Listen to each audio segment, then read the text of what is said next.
가장 큰 은혜가 무엇이에요? 독생하신 예수 그리스도를 이 땅에 보내셔서 십자가에 죽게 하심으로 우리에게 구원의 길을 열어주신 거예요. 또한 우리를 선택하셔서 하나님 백성 삼아주시고 믿음을 주셔서 그분을 믿음으로 우리가 천국 백성 된 이것이 하나님의 가장 큰 은혜와 사랑이에요. 그것을 받았기 때문에 우리는 하나님을 사랑할 수 있다라고 하는 것입니다. 오늘 모세는 이 신명기 11장에서 하나님이 어떤 일을 행하셨는지를 말하고 있어요. 그 내용이 보니까 이런 거예요. 이스라엘 백성들이 알지도 못하고 보지도 못했던 그런 하나님의 역사들을 설명해 주고 있는데, 첫 번째가 애굽에서 그 왕 바로와 그 전국에 행하신 이적과 기사. 애굽에 10가지의 재앙을 내리심으로써 결국은 이스라엘 백성을 구원하셨던 그 기적을 행하셨던 분이 하나님이시다. 그렇게 하나님은 너희들을 사랑하셨다라고 말씀하고 있는 거예요. 또 여호와께서 애굽 군대와 그 말과 그 병거에 행하신 일 곧 그들이 너희를 뒤쫓을 때에 홍해 물로 그들을 덮어 멸하사. 결국 이스라엘 백성들이 나왔을 때에 바로의 마음이 바뀌어서 이제 군대를 보내게 되죠. 그 군대가 쳐들어왔을 때 이스라엘 백성들은 모세에게 반항합니다. 원망합니다. 그런데 결국 하나님께서는 그 애굽의 군사들을 홍해물에 수장시키시더라는 것입니다. 또 너희가 이곳에 이르기까지 광야에서 너희에게 행하신 일, 무려 40년 동안을 광야에서 움직이게 될 때에 하나님은 그들에게 매일 만나와 메추라기로 그들을 먹이셨고, 그들을 항상 구름기둥 불기둥으로 인도하시고 보호하셨고, 하나님이 함께 그들에게 행하셨던 일들을 우리는 기억할 수 있다는 것이죠. 11장에 보니까 루벤 자손 엘리압의 아들 다단, 아비람, 그들을 땅에 입을 벌려서 삼키게 되는 그런 일들, 우상 숭배하는 가운데에 그들이 음란했을 때에 그 모든 범죄함 가운데 하나님께서 그들을 성결케 하셨던 일들을 하나하나 설명해 두고 있는 것입니다. 그런 은혜를 이스라엘이 받았다는 거예요. 그런 은혜를 받았기에 이제 우리는 더욱더 하나님을 사랑하는 마음으로 그분의 말씀에 순종하는 자가 되어야 된다라고 모세는 말하고 있는 것입니다. 앞서 말한 대로 우리는 구원받은 백성으로서 우리를 구원해 주신, 나를 구원해 주신 하나님을 더욱더 사랑하며 그의 말씀에 순종하는 그런 성도가 되어야 한다는 것입니다. 하나님이 땅에 대해서 말씀하셨습니다. 그 땅에서 하나님이 어떤 일을 행하시느냐라고 할 때에 11장 11절에 너희가 건너가서 차지할 땅은 산과 골짜기가 있어서 하늘에서 내리는 비를 흡수하는 땅이요. 이 팔레스타인 땅은요, 가나안 땅은요, 이게 아주 건조해요. 그런데 비가 내려가지고 그 땅이 비를 흡수하고 있으면은 나중에 곡식을 심어도 거기서 다 이제 이 에너지를 받아가지고 다시 곡식이 자라게 되는 그런 걸 볼 수 있잖아요. 그러니까 땅이 비를 흡수하지 못하면요, 나중에 메말라가지고 힘들어요. 그런데 하늘에서 내린 비를 흡수한다라고 말을 하고 있습니다. 그리고 두 번째로 그 땅은요, 여호와께서 돌보아 주시는 땅이라고 말하고 있습니다. 어떻게 해요? 하나님 여호와의 눈이 항상 그 위에 있다라는 거예요. 하나님이 지켜보시는 거예요. 지켜보시고 돌보아 주시고, 돌본다는 말 얼마나 좋아요, 그죠? 관심을 가지고 애정을 가지고 지켜보시고 돌본다는 그런 의미가 포함되는 것입니다. 그리고 나오는 중요한 단어 중에 하나가 연초부터 연말까지라는 말이 있습니다. 연초부터 연말, 오늘 말씀의 설교 제목이잖아요. 1월 1일부터 12월 31일까지 1년 동안 하나님께서 우리를 한 시간도, 아니 1분 1초도 눈을 떼지 아니하시고 우리를 지켜보시고 보호해 주신다라고 하는 것입니다. 우리가 볼 때는 좋은 일도 있을 수 있어요. 우리가 볼 때는 나쁜 일도 있을 수 있어요. 어쩌면 지금은 기억조차 하기 힘든 그런 일들도 있을 수 있지만 여전히 하나님께서는 우리를 지켜주시고 보호해 주신다라고 하는 것입니다.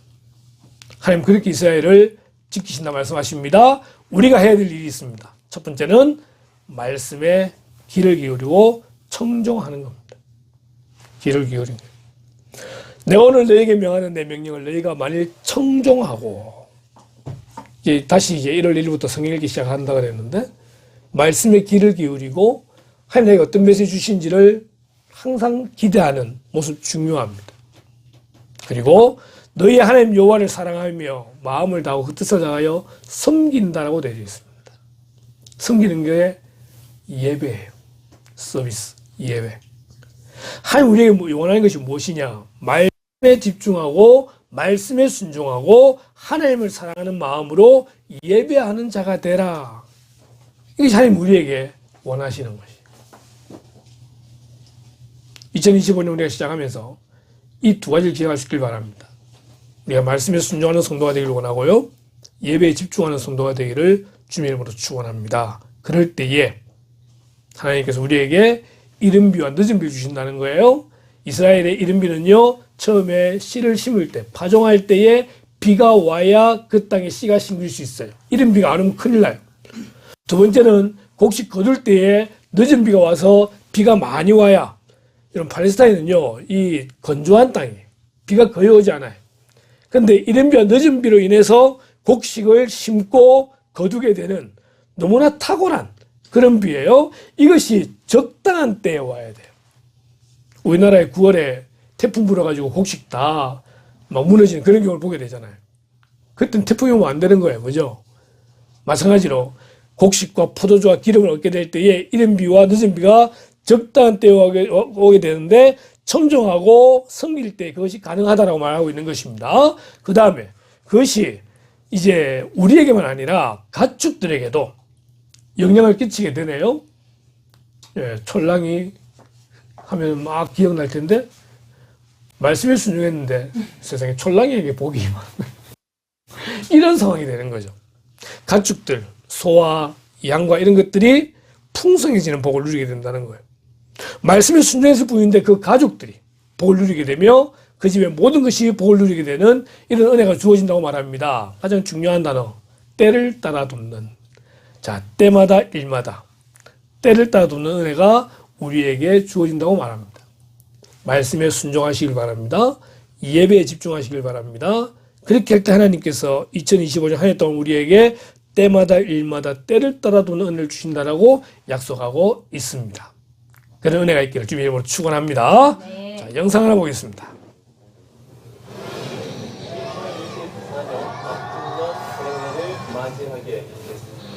올해는 유독 기상이변이 심했습니다. 화산 출현들 폭염이 117년 만에 최대 적설량을 기록했습니다. 가자지구에서 포성을 멈추게 한 벽상이 이스라엘군이 현지 시각 19일 가자지구 곳곳을 폭격했습니다.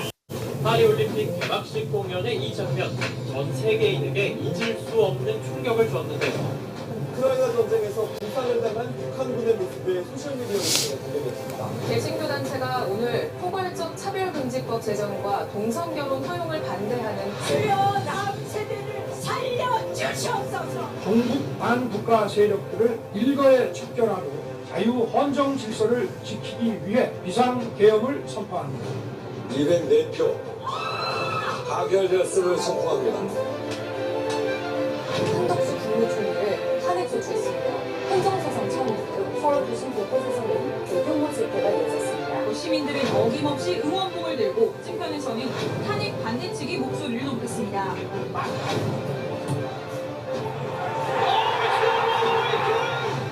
외눈과 함께 연기에 휩싸이며 공항 끝단의 벽을 그대로 들이받습니다.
제일 어리거든.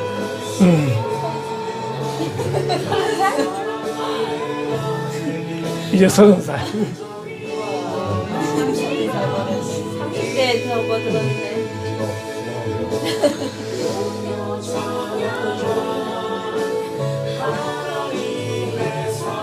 버스도 돈 내고 타야 돼. 버스도 돈 내고 타야 되는데. 예, 이제 2025년 시작되었는데 말씀처럼 말씀에 순종하고 예배에 집중하는 그런 한 해가 되길 바라고, 또 금년도 우리 교회 표어가 하나님의 성품을 닮아 열매 맺는 누리 공동체라는 그런 이제 표어를 가지게 되는데, 매주마다 하나님의 성품을 하나하나 우리가 살펴보면서 그 성품을 닮아가는 그런 한 해가 되기를 주님으로 축원합니다. 기도하겠습니다.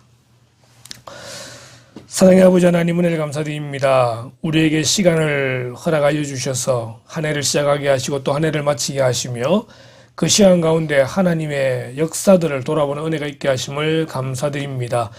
2024년 참으로 많은 일들이 있었습니다. 때로는 웃기도 하고, 때로는 울기도 하고, 때로는 분노하기도 했던 우리의 모든 삶 가운데에 언제나 하나님이 함께 하셨음을 저희들이 믿습니다. 하나님, 2024년 이제 지나간 해는 하나님 뒤로 던져버리게 하시고, 새로운 2025년을 맞이하며 하나님과 함께 더욱더 동행하는 저희들 될 수 있도록 인도하여 주시기를 원합니다. 맺혔던 모든 것들이 풀어지게 하여 주시기를 원하고, 막혔던 모든 것들이 무너지게 하시기를 원하오며, 끊어지고 깨어졌던 것들이 다시 회복해 되는 그런 은혜가 있도록 인도하여 주시옵소서. 하나님, 우리 사랑하는 누리의 가족들 한 명 한 명들을 기억하시고 하나님의 은혜 가운데 더욱더 든든히 세워져 가되, 특별히 말씀에 순종하는 성도, 또한 예배에 목숨을 거는 그런 성도가 될 수 있도록 인도하여 주시기를 간절히 소원합니다. 2025년 송구영신 예배 드릴 때는 또 한 해를 돌이켜보며 더욱더 감사할 것이 많은 그런 저희들 될 수 있도록 인도하시기를 원하옵고, 하나님의 은혜 가운데 든든히 세워져가는 복된 새해가 될 수 있도록 인도하시길 원하올 때에, 또한 그렇게 순종함으로 주님 주시는 은혜들을 받아 누리는 성도 되기를 원하올 때에 이 모든 말씀을 예수님의 이름으로 기도드리옵나이다. 아멘.